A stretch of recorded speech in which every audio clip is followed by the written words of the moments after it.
It's unbearable. That's why we fucking say, America is a third world country with a Gucci belt on. On the meat, okay? No commentary on the meat at all. No commentary on the potatoes. How is this not the same rhetorical tool deployed all the time, like by the likes of Laura Ingraham, that just simply repeat the statement with a silly, sarcastic tone without actually addressing any of the arguments? The only articulable fear the Democrats can produce against the left is Israel. Point. Deciding with Hamas is the point. The DSA is fun and incredibly sinful, and it's enjoyable for the left. They enjoy it because it's the id. It's the thing that you want to say, but you shouldn't, but you really want to say it. And when they say it, it's fun. Here's the New York City DSA co-chair, Gustavo Cordillo, on landlords, saying that basically he should decide what happens to those horrible, horrible bourgeois. The problem we're facing in our housing system is that we talk about tenants and we say they have to pull themselves up by their bootstraps. They have to be responsible financially. But when we look at the landlords, we don't use those same standards. That's incredible take. What's the problem? An investment is an investment, okay? Is housing a vehicle for speculation? Is it a speculative asset or is it shelter? In the United States of America, we do both. And therefore, the situation is totally warped where we treat, on the one hand, we treat it as an investment vehicle, but also on the other hand, we will never allow that investment vehicle to falter. We'll never allow that investment vehicle to go down in value, right? That's the problem. If you're making a gamble, if it's a bet at the end of the day, sometimes we need to allow that bet to fail, especially if this means more people will get shelter. Okay? It's that simple. And that's all he's saying. He's saying we tell people to pick themselves up by their bootstraps. Well, when it comes to making your money off of holding on to housing, holding on the property, we never allow for policies that will potentially lower their profit margins. That makes no sense. That is unironically the reason why there's this major housing crisis in this country. This is not a controversial opinion.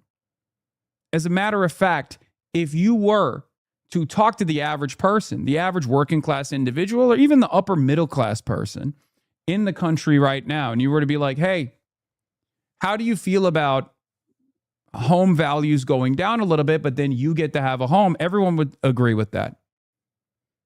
At the end of the day, we're talking about shelter for these people, okay? For most people, for the average person, a home is shelter, okay? In the United States of America, it's also your nest egg. It's also your retirement. It's upwards mobility. It's generational wealth. That's what's so frustrating about it. Our understanding of housing in the Western world is totally fucking distorted.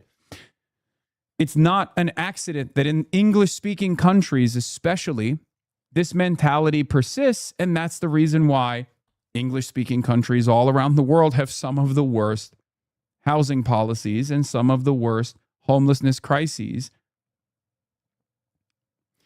There was it a Forbes report that just recently came out that showed like median wealth versus average wealth in these countries, and it showed the disparity between countries that had a housing crisis where their GDP increase or their overall wealth, the wealth of the country, was entirely due to housing inflation. Housing inflation, the price of housing going up. Okay? It's unbearable. That's why we fucking say, America is a third world country with a Gucci belt on. So many of these places like England is another great example. Canada is another great example of this. The United States of America is somewhat of a decent example of this, even though it's such a vast country. There's obviously numerous housing markets within the country. There's numerous different housing markets within the country where some are a little bit more, adjustable.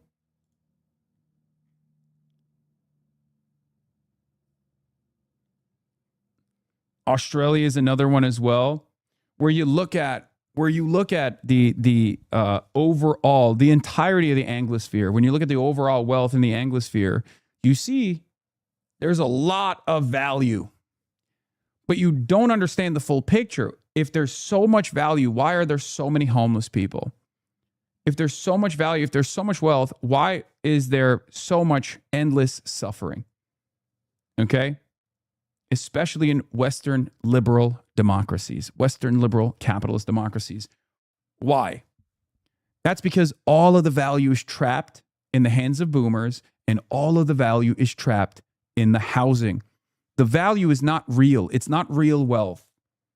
It's not wealth in the way that you understand it. For the longest time, okay, before finance capitalism became the only version of capitalism in the global marketplace, especially in Western liberal capitalist democracies, the idea was simple.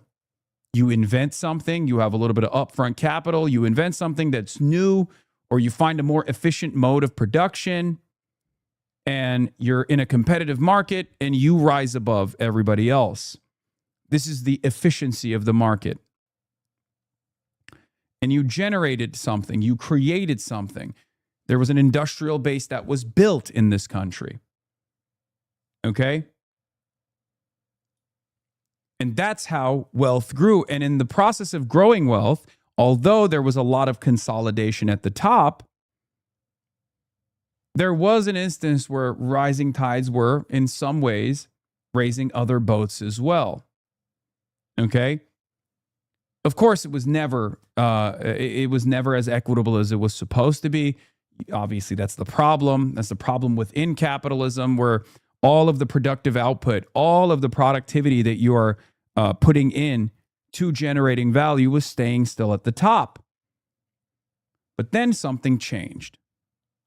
Okay, this is fucking ahistorical. Okay, I'm oversimplifying it. Can I please explain to you what the difference is between, I guess, the periods of time in American history in the 50s and 60s, 70s onward, and then the accelerated version of events? It's already wrong. Okay, you know what? You have the floor. You explain it. You explain why so much wealth growth has been seen in the Western world, especially, and yet the bottom fell out for the average worker.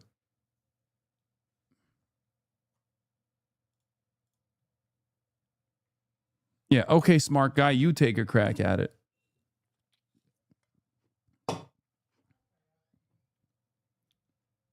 When did the wealth get to the bottom? It never did. I'm not saying it got to the bottom. I'm simply stating that when there was more redistributive policies, and when there was an industrial base, some of that value that was being generated, unlike now, because all of the value comes from moving numbers around as opposed to like actually building shit, in comparison to the current accelerated version of finance capitalism, things were objectively better. It still wasn't a perfect system. It still wasn't a good system. Okay. But in comparison to the situation now, if you want to understand like why there was at least like a self-identifying working class, a labor movement, and that people could simply work one job and have not one, but sometimes two fucking families. Okay. Like there is no reality. There is no reality now where one guy with one job can have not only one family, but a second secret family on the fucking side. Okay. You have households where both of the parents are working, and on top of their regular job, in order to make ends meet, they have to take gig economy jobs as well. What's the difference?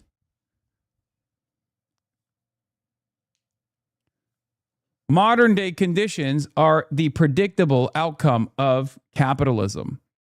It was capitalism back then, and this is capitalism evolving into a more honest version of capitalism, a more indecent version from your perspective, but this is just still capitalism. I'm not even making the distinction like, oh, this is corporatism versus capitalism. Real capitalism has never been tried. I'm not saying this is real capitalism.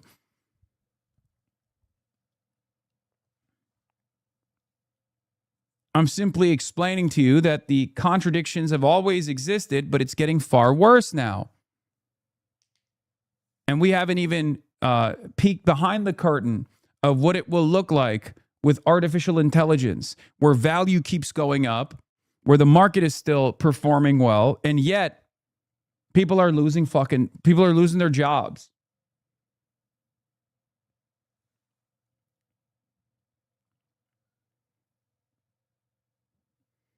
Largest share of GDP by labor was 1960s to early 1970s with high union density and the advent of the modern welfare state.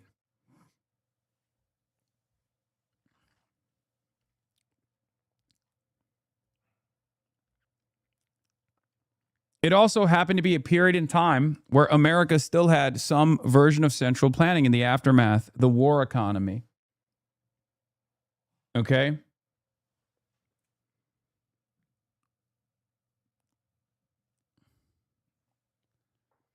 Yeah, Rand income study from 1975 to 2018. Bottom 90% had 67% of share of income in 1975 and 50% share in 2018. It's gotten even worse. It's gotten so much worse.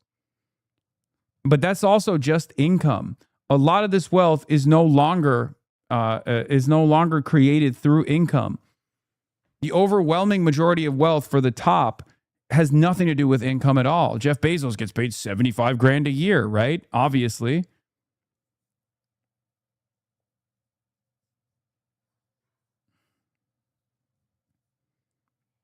It's in assets. It's in wealth. It's in the stock market. That's what I'm talking about. That's the major difference nowadays. It's in investments. In any case, that